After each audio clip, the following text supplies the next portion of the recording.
Всем привет!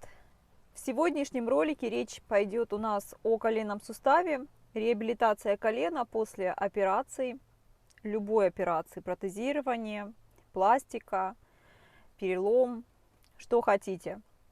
Реабилитация после операции на колено. В основе данного ролика лежит у меня история, реальная история пациентки, которую я сейчас наблюдаю. 3 недели после операции. У нее протез коленного сустава, но у нее очень тяжело идет сгибание колена.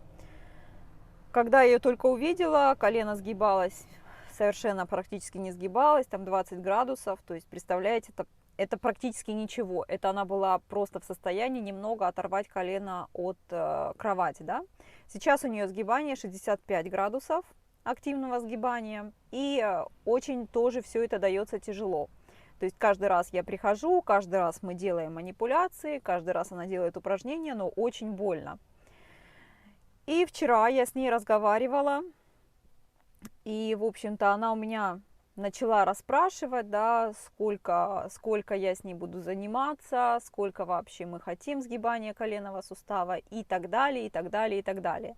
Так вот, я сейчас сделала себе такой небольшой списочек, буквально несколько строк, и в данном ролике я хочу озвучить все то, в общем-то, да, что я с ней обсудила вчера, так как я уверена, что на канале, конечно же, есть люди, которым также дается сгибание с трудом, сгибание колена с трудом, и, возможно, которые также задаются вопросом, а зачем вообще все это делать, а для чего, какие цели, и почему мы хотим именно так, а не как иначе. Так вот, смотрите, начну с общих понятий, да, и постепенно будем спускаться, да, к более конкретному. Значит, общие понятия, общие принципы реабилитации коленного сустава при любой травме. Это минимальное сгибание 110 градусов активного сгибания и 0 градусов в разгибании коленного сустава. 110 градусов сгибания в коленном суставе мы, по крайней мере, реабилитологи в Канаде, хотим видеть только по одной причине. Это спускание по лестнице, чередуя ноги.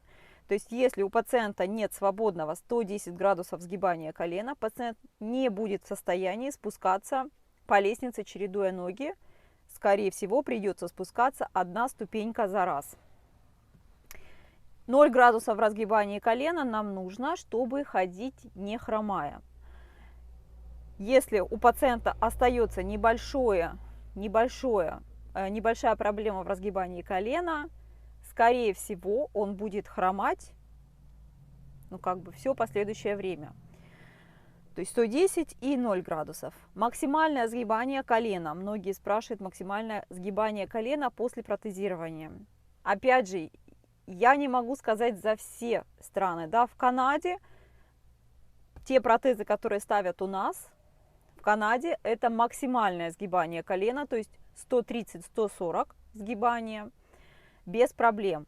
Но опять же, возможно, в каких-то странах, в зависимости от протеза, вам врач может сказать, что сгибать можно, допустим, только на 110. Итак, вопрос заключается в том, насколько нам необходимы эти 110 сгибания колена. Вот она у меня, вот эта пациентка вчера спрашивает, да, вот зачем мне нужно 110 сгибания колена. Я ей все объяснила, так как я вам сейчас объясняю. Значит, что 110 это только для спускания по лестнице. Далее 90 градусов сгибания нам требуется, чтобы сидеть нормально за столом, на стуле. Это тоже так не критично, да, то есть вы можете сидеть и разогнув ногу, но чтобы нормально сидеть, как обычный человек, среднестатистический, это 90 градусов сгибания колена. И 60 градусов в сгибании колена нам нужно, чтобы ходить. То есть, если у вас есть 60 градусов, 60 и плюс, 60, 70, 80, то, скорее всего, вы будете ходить нормально. И вот вчера, значит, мы все это с ней обсудили, и она говорит, действительно, я же, получается, хожу нормально, она вот не могла понять, да, почему она ходит нормально, ну, она ходит с ходулями, но тем не менее не доставляет ей никаких там сложностей передвигаться. Говорит, я хожу нормально, но при этом, говорит, вот я знаю, да, что нужно сгибать, что нужно там разрабатывать, вы мне говорите. После того, как я ей все это объяснила, говорю, вот, да, 110 для лестницы, она мне сказала такую вещь, говорит, если 110 сгибаний мне нужно только для лестницы, то, говорит, мне это не нужно. Я могу спускаться по лестнице, там, одна ступенька за раз, да, приставной шаг. В принципе, говорит она, что все то, вот это все боль, которую она испытывает, да, это нужно еще учесть, что у нее как бы сложная была ситуация, что у нее уже было несколько операций, плюс и мобилизация, плюс она долго была в госпитале, ну то есть она уже настрадалась, и она сейчас говорит, что как бы мне вот для жизни, в принципе, мне не нужно эти 110 градусов. Она говорит, я даже сомневаюсь, нужны ли мне эти 90 градусов, я могу сидеть так, как я хочу сидеть на стуле. Вот. А чтобы ходить, 60 градусов, они у меня уже есть. То есть у нее, напомню, было 65 градусов активного сгибания. Вот, пожалуйста, пример, реальный пример, который, кстати, встречается очень редко. Мне кажется, это единственный пациент, от которого я услышала, что ему не нужно более чем 60 градусов в сгибании колена. Но реальный пример, когда человек сказал, что, в общем-то, для жизни 60 градусов ему будет достаточно.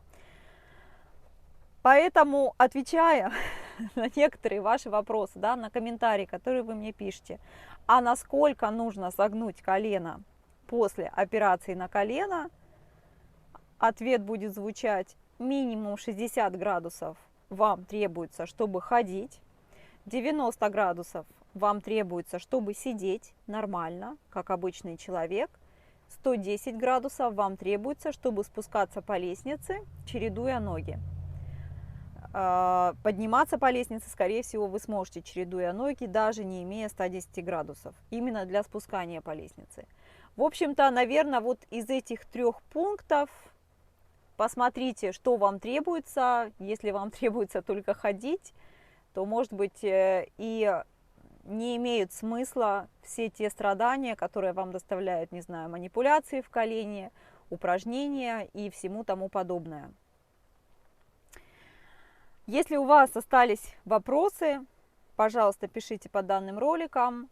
Если нет, желаю вам всем хорошего дня и до следующих роликов.